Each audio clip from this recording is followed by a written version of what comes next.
Windows 10 password incorrect? Open PassFab for Winky.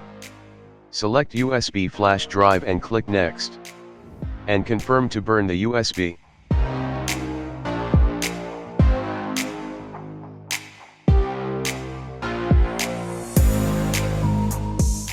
Insert the burned USB.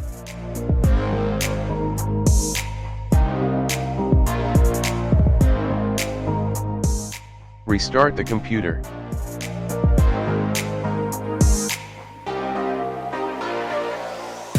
Press F12 to enter boot options.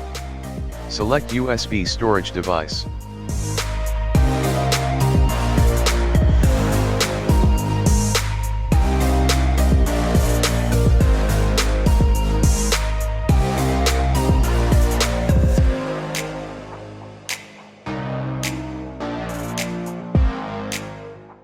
Choose operating system and click Next.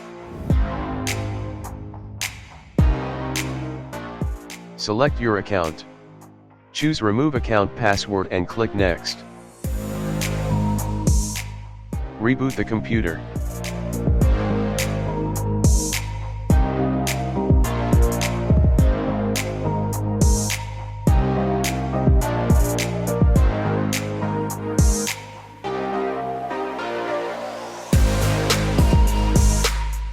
Remove the password successfully.